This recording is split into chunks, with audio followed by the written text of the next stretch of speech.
Hey guys, I wanted to talk to you about the new features in OTR 2.3. I'm really excited to share these with you, so let's dive in. To begin with, when you installed OTR 2.3, you probably noticed the Orchestral Tools Extras folder included in the installation.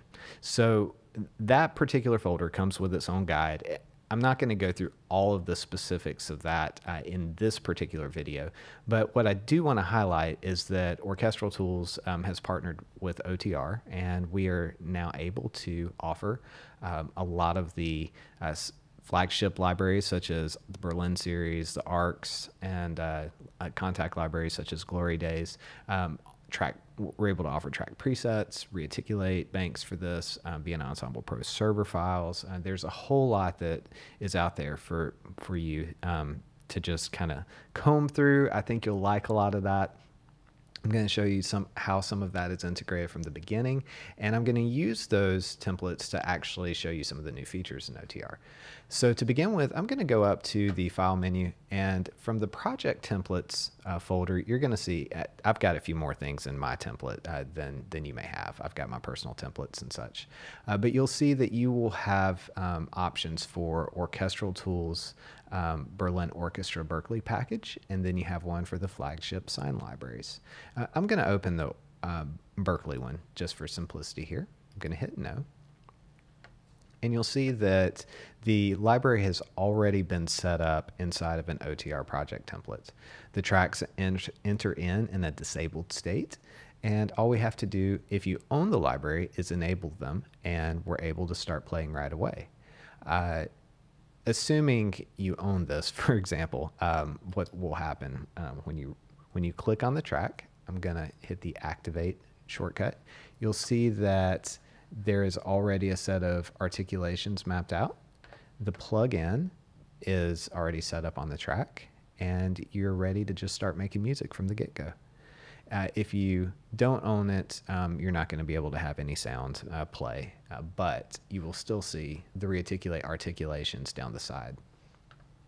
Now, something that's really cool about OTR version 2.3 is, if you know anything about OTR, you'll know that the visibility toggles are something that is a huge enhancement for composers' workflows. When you're dealing with thousands of tracks inside of a project, you want to only view certain aspects of your project. I have some of these shortcuts, for example, set up to buttons on MIDI controllers. So if I wanted to just view, for example, or toggle on and off the strings, you'll see that the first section goes away, the second section goes away. I can toggle off everything with a button press and just view each of the sections that I want to view. Toggle them back on. Something else that has been added in OTR, that's been there for a while, but one of the things that has been added to OTR now is on the global visibility toggles menu bar. There are a lot of new, I think it's 13 new options. You can filter tracks by name, show tracks only with media included on them. You can collapse all the folders, collapse folders, but then open the ones that have media on them, which is really cool. So you'll see all the folders in your project collapsed except open for the ones that have recorded data. You also have this ability to show active tracks, show inactive, show frozen. And just to give you an idea, if I click show active, the only track that shows up is this violins track because that's what we activated. If I wanted to show inactive, we don't see that violins 1 track because it's active, right? We don't have anything frozen in the project, but that would show from that perspective. I can click show all to reset. There's a hide all. And then if you're using Vienna Ensemble Pro server setups, there's also the ability to show active Vienna Ensemble Pro tracks, inactive, and frozen. So these are all extremely helpful.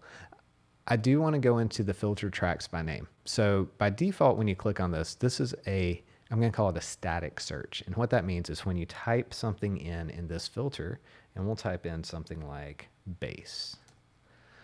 If we have to click the button, filter tracks, and it will show us just the tracks we want to see.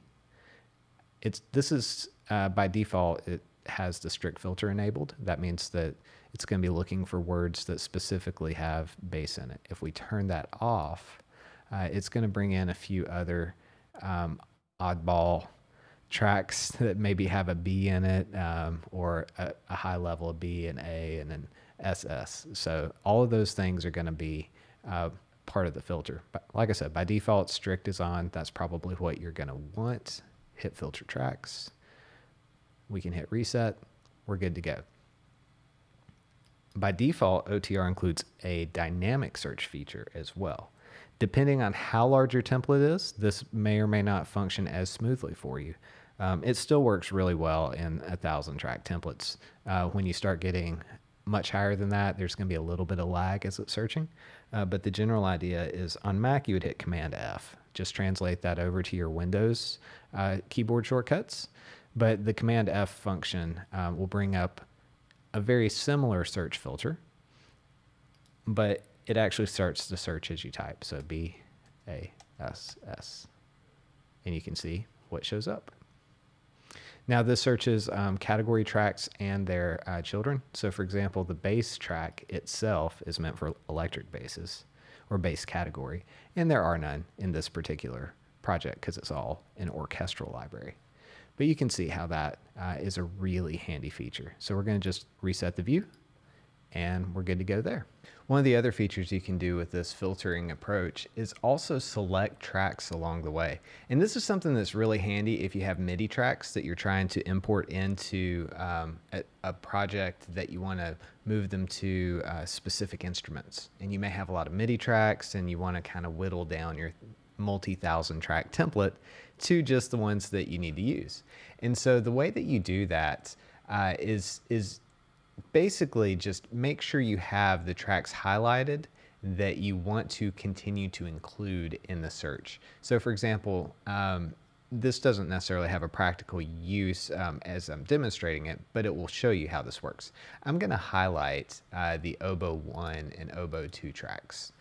Then I'm going to come over to the filter and I'm going to type in bass. You can see as I'm typing this, the oboe tracks are already included. Let's say that I now want this bass clarinet. So I am going to click on that. And then let's just back out of this filter.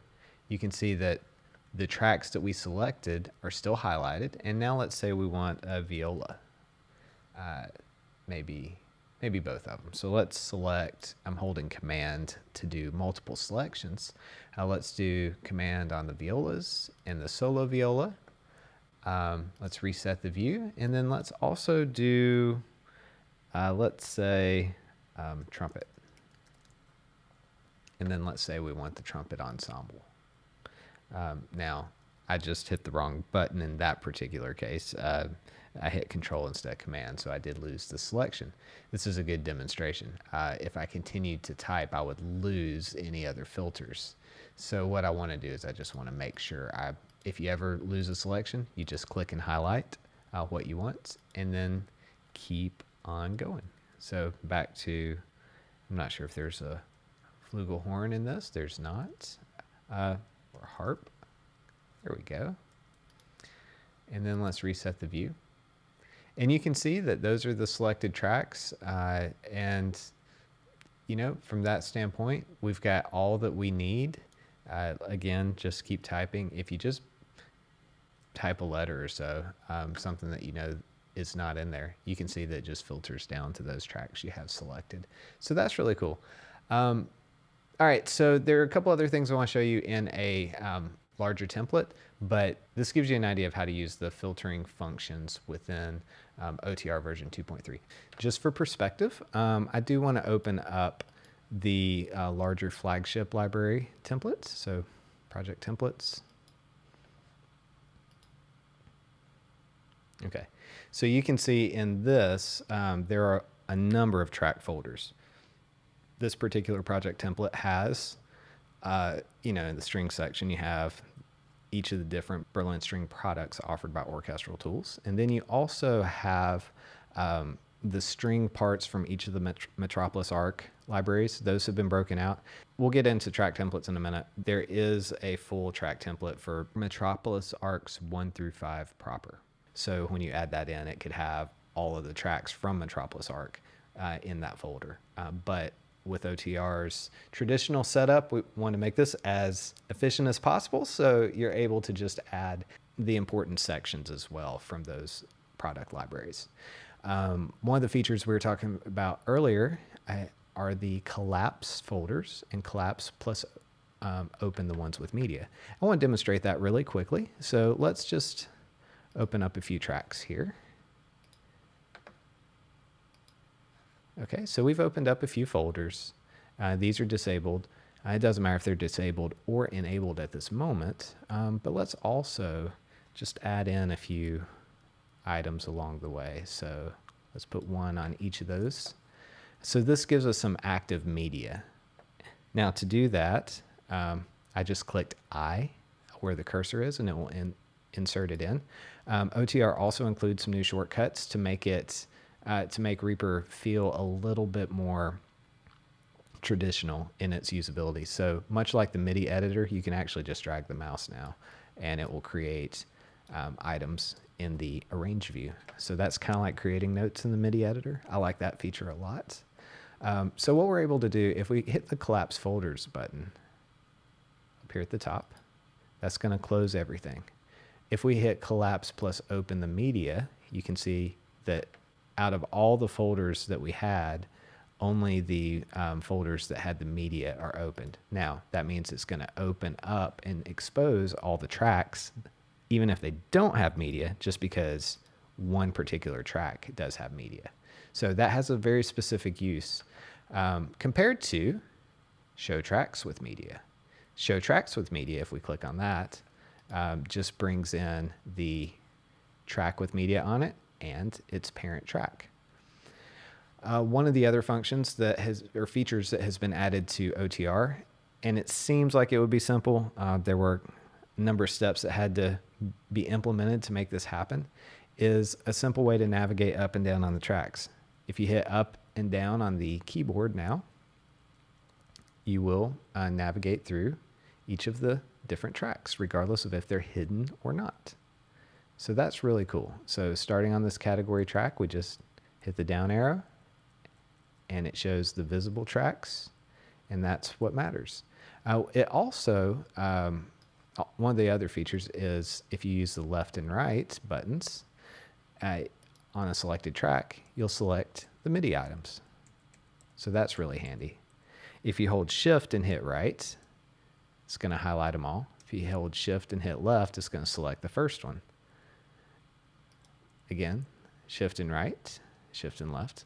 If on the track view, you hold shift and hit up, it's going to select the first visible track. Shift and hit down, it's going to select the last visible track. So if we show all the tracks, shift up, shift and shift down, you can see shift down has selected the last track. You would think that would be a common feature, but it's a little bit more challenging when you have a really complex template, because you may be hiding a lot of tracks along the way and you only want to see certain visible tracks, their parent folders and such. So there were a few more steps to make that, to implement that, but I'm excited that that is there. Okay, so we've covered OTR global visibility toggles. Let me tab through a couple of these. The regular visibility toggles for category tracks did not change. That was what I was hitting on the keyboard or on my MIDI controller for being able to turn on and off specific sections. So for example, the strings or VIC1, turning it on and off, right? If you have a key command set up for showing all and hiding all, again, that's on one of my MIDI controllers. I just hide them all and just turn on and off the ones I want to see. Track lane visibility, I don't believe anything was added to that one. There were some edits made to some of the scripts. I do know that. So they'll function a little bit, behave a little bit better. One of the other cool features is this find and replace button. The UI is not fantastic. It uses, I believe it's an SWS script. So if you want to quickly rename tracks, you can highlight some tracks and hit find and replace. And then we're going to replace the word arc with just something to demonstrate this. And you can see the track names have changed. So that's really cool. Toggle track VI outs. That is not going to do much in this particular template, but you'll know that some of the track templates do contain VI outs. They're stereo returns from the plugin. Traditionally, in OTR, you'd have to show all the VI outs or none at all. Now you can select a MIDI track, the parent instrument track. It doesn't really matter which track you're selecting. It's going to find the related VI outs and show those. So you can toggle those on and off. So that's really cool. The other features are just the standard features from previous OTR releases. Mix utilities, I just added a shortcut for cleaning the directory. That, if you know in Reaper, once you've been recording quite a while, your directory can build up with takes that you may not want. So that's just an easy feature to do that. Okay, and then navigating on over, the Rearticulate Management Bar. Now you'll notice this has two new features. One of these is currently active, one is not. Within the toolbar up here, you'll know that clicking the first button will give you an Add New Reabank window. So you can see that with the new function, or the Add New, you get to choose from OTR related templates to pre-populate the form. You don't have to use those. You can just build one from scratch if you'd like. But the general idea is if you don't want to do all the physical setup of this, this kind of gets you going in the right path. You will see that there is a new from existing. And while new from existing is based off of the previous releases, we're going to get into the orchestral tools specific aspects of this release. You are able to use the orchestral tools banks now, and any other bank that you've created to be able to use as a template to build from. We'll get into all this in a minute, but basically what this means is that the orchestral tools Reabanks that are included won't be overwritten. You can do essentially a save as function of it.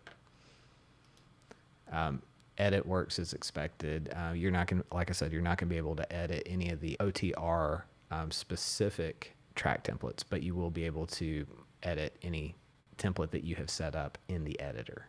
So if you've imported it into Rearticulate's Reabank file, it's not going to show up. If it's defaulted, if it's a default track template from OTR, it's not going to show up. But if you've created it within the OTR Rearticulate editor, then you can edit. Deleting as you'd expect. Okay, so getting into the last two buttons. So this particular button that looks like a pie, when you click on it, it just tells you that there's a new feature coming. With the expansion of default templates that are going to be in future releases of OTR, I just want to alert users that there's going to be an easy way to update the OTR factory banks. This is different than Rearticulate factory banks. These are banks that have been designed specifically for the track templates and projects in OTR. And then lastly, if you want to bring your Reabank file up to version 0.5, we'll just call it 0.5x of Rearticulate. Previous to 0.5, Rearticulate used MSBs and LSBs, which are program numbers inside of the file to designate the identity of an articulation bank. In Rearticulate version 5, it no longer uses those. So if you have historical projects that have those numbers assigned to it or use those Reabanks, you still need to keep them in there. But if you're trying to overhaul an existing Reabank file and want to make it consistent with version 0.5 moving forward for Rearticulate, what you could do is you can click on this red little explosion, and it's going to warn you because this will be very destructive to your Reabank file. But there are reasons to do this. That's why it's included. It will go through and it will replace all the MSB and LSB numbers with the asterisks, stars, right? So you would lose backwards compatibility with projects that reference MSB LSBs, but you'll gain future compatibility with all of Rearticulate's forward progress in how it uses IDs to be able to determine which articulations are assigned to a track. So just know that that's there. That's important. I'm going to hit cancel. Okay, next features. So you will notice that there are, in some of these orchestral tools libraries, you'll see something, sometimes a library that has the word complete in it. Berlin Strings Complete. It's not an actual product that's offered by Orchestral Tools, but one of the things that has happened with the design of many of these track templates is while the main products are set up, there has been an effort taken to combine some of those products into one specific track. So, for example, when you click on Violins 1, and I'm going to go ahead and activate this track. All right, Violins 1 from the complete setup, let me zoom out, has all the traditional articulations from the main library, but it also, after we get through these scale runs, you're going to see it contains the special bows. I'm just scrolling down this list on the right side. And it's also going to contain the FX articulations as well. You will need to own all those libraries, but essentially what has happened, I'm going to load up Sign Player so you can see what's happening.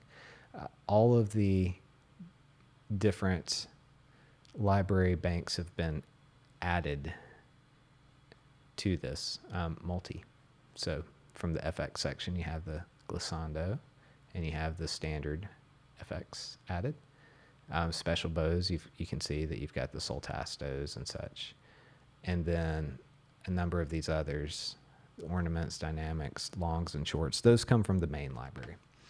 So you will see the complete reference throughout. One of the other things you'll notice too is that these libraries will not necessarily use all the default setups from Orchestral Tools for the mappings of mic faders and such. So just be sure and Rearticulate to read the info at the top of the track, and it will tell you what all's going on. There is a pretty standard mechanism that's been used. It's discussed in the OTR manual and the Orchestral Tools Extra manual. Okay, so one of the other features is track templates. So in OTR 2.3, I'm just going to click on a random category here, and then I'm going to go to Insert Tracks from Templates. You will see that there is a new Designed by Orchestral Tools folder. Ignore the developer and master, those are mine. And then these other OTR folders, those are specific to you as well. So you'll see these 1, 2, 3, 4, 5 sections, and then you'll see the 6th one. Designed by Orchestral Tools, you will notice, as I discussed before, you'll have things like Berlin Brass Complete, which combines the main and the muted. You also have Berlin Brass Main, and then you'll also have Berlin Muted Brass. As I'm scrolling through these, you probably are noticing the local and Vienna Ensemble Pro setups.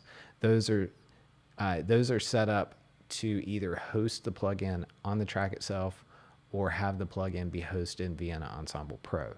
You do have to own Vienna Ensemble Pro, and it's designed out of the box for preserved decoupled states, which means you're going to have the projects loaded that accompany those files from the Extras by Orchestral Tools folder in OTR. Again, discussed in the manual. But for example, if we load in the Vienna Ensemble Pro, you'll see that the icons say VE. If you activate the track, it's got the Vienna Ensemble plugin on it. It is not connected. You'll have to manually connect those.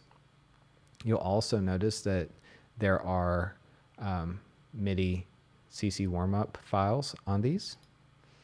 And if you know your way around CC warm-up files, you'll be familiar with the event list design, and you're able to kind of see that CC22 and CC23, which for the sake of all of these libraries, would be the close mic and the true mic, are set at 90. That's the default setting in Sine Player for the volumes. And then it goes ahead and sets the mod wheel and expression controller to 127. So you can design those as you wish and then save these track templates. But the point here is that you have Vienna Ensemble templates, and then you also have, as I was saying before, the local templates. Additionally, OTR 2.3 has added a number of virtual instruments. You will now see that there are mostly VSTI 2 and 3 versions of almost all the instruments that are available. I did add an Addictive Drums 2 setup, which is pretty cool. Let's drag that one down into a drum section. So drum kits, open it up, and you can see that this one has been set up so that all the outputs route to kick, snare, hat, tom, and you can mix it as if you had recorded the drums naturally. There are also the different synchron players that have been added. SoundPaint's been added. There are versions of these for all the Rearticulate, to have Rearticulate hosted on the plugin by default. If you are not sure about these different variations, I did add a more detailed walkthrough to the OTR 2.3 manual, so you can go through that. And let's see. I guess one thing I'll discuss before we get out of this section is what I do with my templates after they have been connected to a server for Vienna Ensemble Pro. I like to save those in a way that I don't ever have to worry about connecting again. So what do I mean by that? If you connect the Vienna Ensemble Pro server instance to the track and you disable the track, it appears as disabled within the project template in Reaper and saves CPU cycles. To Vienna Ensemble Pro, it appears disconnected, so it's not using any CPU resources. And so those are two really wonderful things.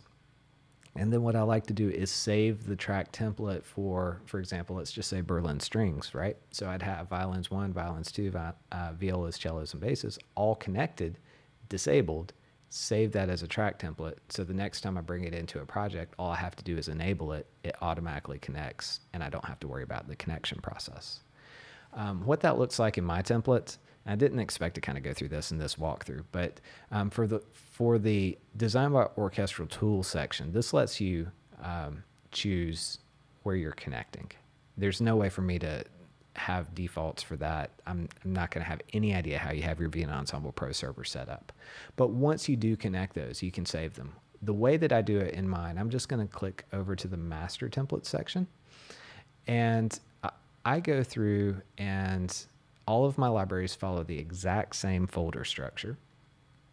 It's probably a little bit more complicated than you want, or it might not be, who knows. But what I do is I have folders for each of my track categories. So this mirrors my project template. So orchestral strings, solo strings, winds, and such. That looks exactly like the category tracks and the stems on my master template. And then within that, I've got all of my different libraries. And so, let's see, from a developer side, let me go to the developer side first, because then I can show you what I've been doing with the Orchestral Tools libraries. I set them up as connected and disconnected. And in the disconnected version, these guys basically look just like the default Orchestral Tools Vienna Ensemble Pro setup.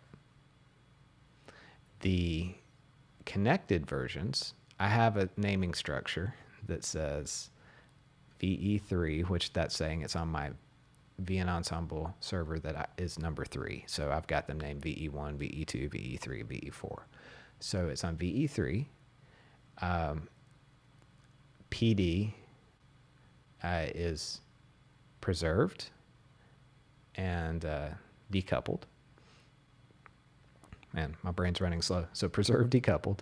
And then AE is activated within OTR and enabled on Vienna Ensemble Pro server. So those two letters delineate if the track is active in the project and if the instance is enabled or disabled on the server.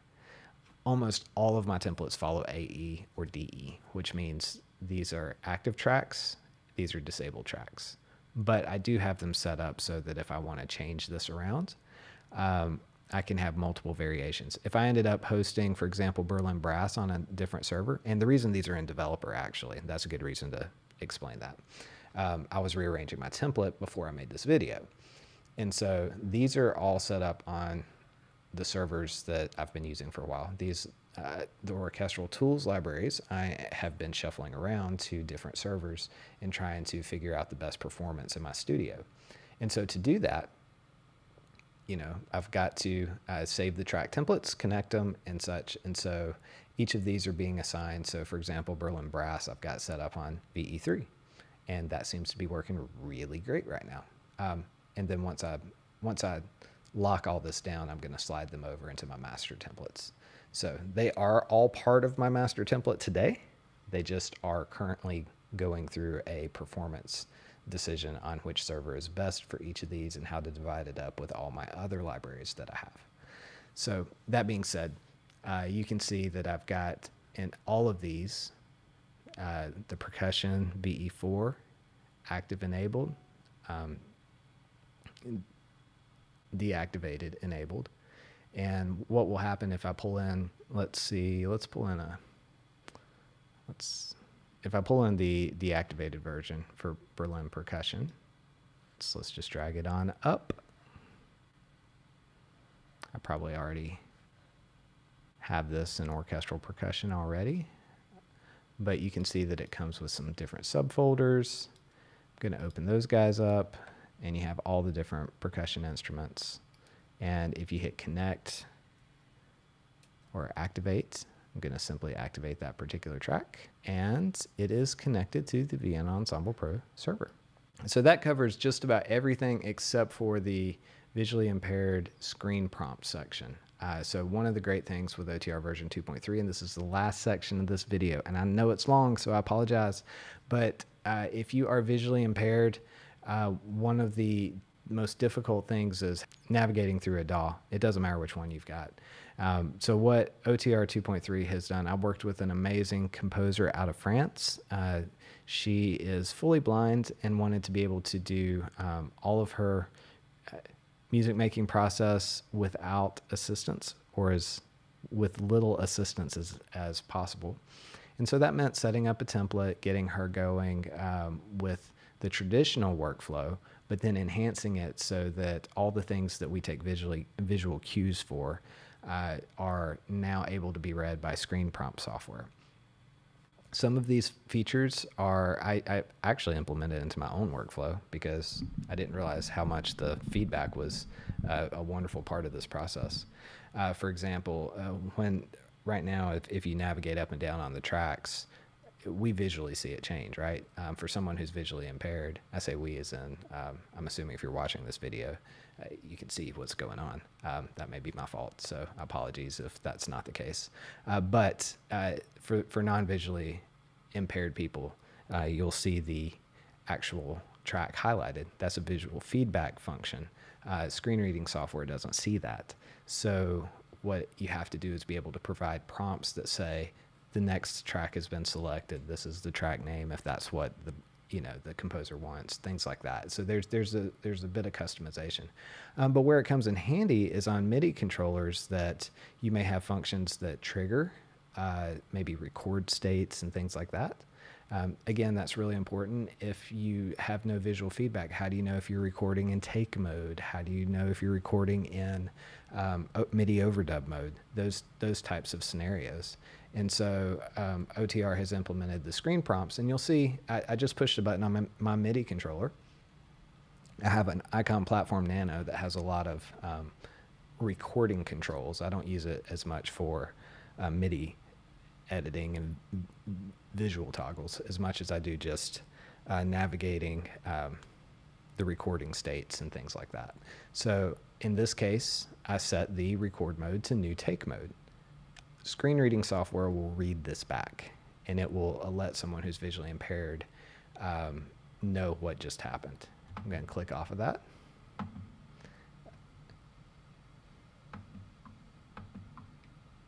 And you can see I'm just kind of toggling through a lot of these options, right? And all those things work out wonderfully. So anyway, from that perspective, let me go ahead and show all my tracks. Okay, so from that perspective, you can see where the Visp scripts are really critical to a workflow for a visually impaired individual. There are a lot of default actions set up.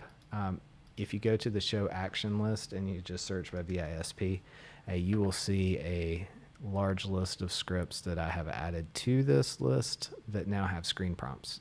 These are all the ones that we determined as working through a workflow. I mean, again, fully blind, not able to see any visual indication or cues at all. These are the scripts that seem to help her the most, and she was very gracious in wanting to be able to share this with the OTR community. So anyway, wanted to touch base on this. If you are visually impaired or are working with a visually impaired individual and need more assistance with this, I'm happy to help you with that. There is a little bit of customization that you have to do to set up OTR. I've done it. Obviously, I'm really well aware of how to get that going for individuals. Again, it's going to be based on the individual's workflow and what their goals are. So it's not something I can necessarily have an out-of-the-box feature set for. I included, like I said, a lot of the shortcuts out of the box are mapped. Not all of them. Some of them are. And if you have other shortcuts, such as the up and down arrows to select the next track, you know, for example, let me type in select next. So you can see that right now I've got an action for the down button, right? Select next visible uncollapsed track. I also have it set up. You'll see these different Visp tracks, right? And these will allow you to select the next track. They're already set up with shortcuts, but if you want to map them to the regular shortcuts that you might use, you may change these to the, you know, up and down, left and right, things like that. So selecting next track here is currently option 2. You'll know when you go through all the shortcuts, you will see that there is a pretty consistent structure in how they're all set up: first, last, next, previous, where they're laid out on the keyboard. Again, lots of details there, not necessarily something that needs to be gone through in detail in this video. It's already long, but I do want you to know about the features.